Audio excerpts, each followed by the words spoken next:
Farg'onada men bunaqa joy borligini umuman bilmagan ekanman. Bolajonlar uchun robototexnika o'quv markazi ochilgan ekan. Bu videoni ota-onalar ko'rishi kerak. Videoga like bosib qo'ying. Qancha ko'p ota-ona ko'rsa, shuncha yaxshi. Mana buni qarang. Qoyil. Mana oddiy telefon o'ynab o'tirish ko'p bolalar. Hozir men ichkaridagi bolalarni ko'rsataman.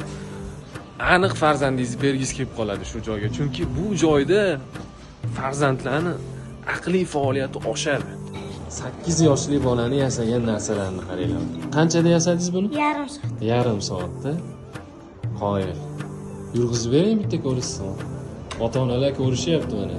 Sizga o'xshagan farzandlarni olib kelib berishadi, o'rganishadi shu narsalarni. Birinchi keldi. Hozir mashina bor.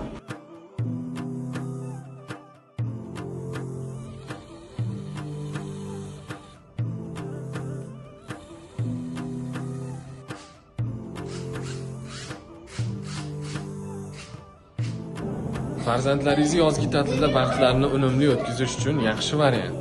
Narxlari ham unaqa qimmat emas. Bolalarni ham ko'ryapsizlar, maza qilishyapti, zavqlanib yasashyapti. Pastda raqamlarni qoldiramiz, bemalol aloqaga chiqib farzandingizni olib kelsangiz bo'ladi. Manzili juda ham oddiy. Mana Urjuzda ko'z klinikasi, bu tomonda Farg'onani markazga olib chiqadigan yo'l, bu tomonda 100 metr yurganingizda Hoshimskul o'quv markazi.